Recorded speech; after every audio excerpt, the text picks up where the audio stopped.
علم کی قسم ہے تھا کہ یہاں پر انہوں نے تو اعتراض کا جواب دیا ہے العلم کے بعد، اور آگے وجہ بیان کیا تھا کہ علم کی تعریف کیوں نہیں کی ہے۔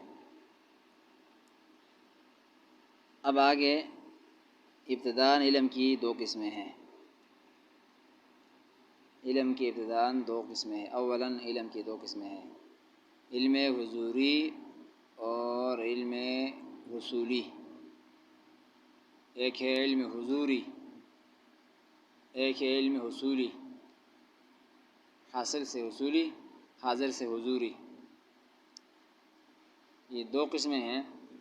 پھر ان میں سے ہر ایک کی دو قسمیں ہیں، حادث، قدیم، ہر ایک ساتھ دو قسمیں لگ جائیں گے حادث و قدیم کا، علم حضوری قدیم، علم حضوری حادث، علم حصولی قدیم، علم حصولی حادث، چار قسمیں بن جائیں گے۔ اب علم حضوری اور حصولی میں کیا فرق ہے اور کسے کہا جاتا ہے؟ تعریف کیا ہوگی تو ہو گیا اقسام۔ علم حضوری کہتے ہیں شے کا، کسی شے کا عقل کے سامنے بذات خود حاضر ہونا، اس کو کہیں گے علم حضوری۔ کسی چیز کا، کسی شے کا عقل کے سامنے بذات خود حاضر ہو جانا، جو چیز ہے وہ بذات خود عقل کے سامنے حاضر ہو جائے، اس کو کہتے ہیں علم حضوری۔ بہرحال کسی شے کا عقل کے سامنے بذات خود حاضر ہو جانا، اس کو کہا جائے گا علم حضوری۔ اور علم حصولی، کسی شے کی صورت کا عقل کے سامنے حاضر ہو جانا، کسی شے کا بذات خود نہیں بلکہ کسی شے کی صورت کا عقل کے سامنے حاضر ہو جانا، اس کو کہا جائے گا علم حصولی۔ بہرحال تعریف ہو گئے علم حضوری اور حصولی کی۔ اب ان کی مثالیں، کیوں چار قسمیں بن گئے، حضوری حادث حضوری قدیم، حصولی حادث حصولی قدیم۔ اس کی مثال کیا بن سکتا ہے؟ علم پہلا قسم، سب سے پہلے علم حضوری اور قدیم، جیسے کہ اللہ تعالیٰ ذات باری تعالیٰ کا اپنی ذات اور تمام کائنات کے بارے میں علم، جیسے اللہ تعالیٰ کا اپنی ذات اور تمام کائنات کے بارے میں علم، اور فرشتوں کا اپنی ذات کے بارے میں علم، یہ مثال بن جائے گا علم حضوری اور قدیم کا، علم حضوری اور قدیم، جیسے کہ اللہ تعالیٰ کا اپنی ذات اور تمام کائنات کے بارے میں علم، اور فرشتوں کا اپنی ذات کے بارے میں علم،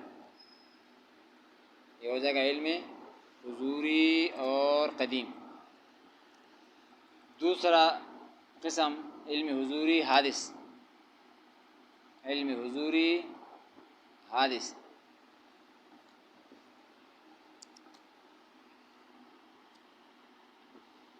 جیسے کہ انسان کا اپنی ذات کے بارے میں علم، انسان کا اپنی ذات کے بارے میں علم، علم حضوری لیکن حادث ہے۔ نمبر 3، پہلے تھا نہیں تھا پھر آیا ہے، اب ہے تو پھر ختم ہوگا، قدیم ہوتا ہے جو تھا رہے گا ہے۔ نمبر 3 علم حصولی اور قدیم، علم حصولی قدیم، اس کی مثال جیسے فرشتوں کا اپنی ذات کے علاوہ دیگر کائنات کے بارے میں علم، اپنی ذات کے علاوہ دیگر چیزوں کے بارے میں علم،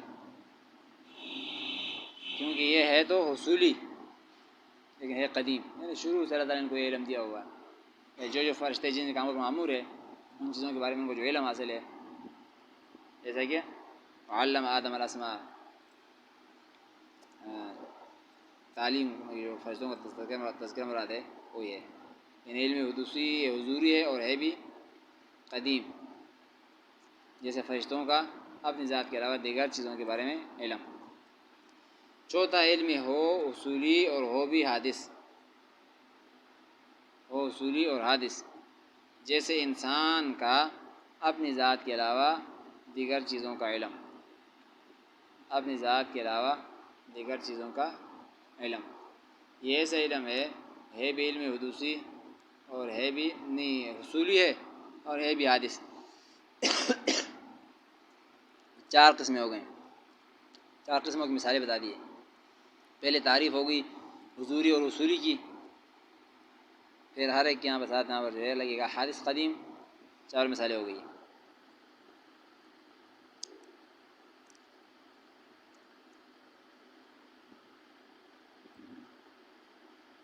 قوله ان كان اذعان للنسبت. چلیں پھر آگے او تک چلے گا.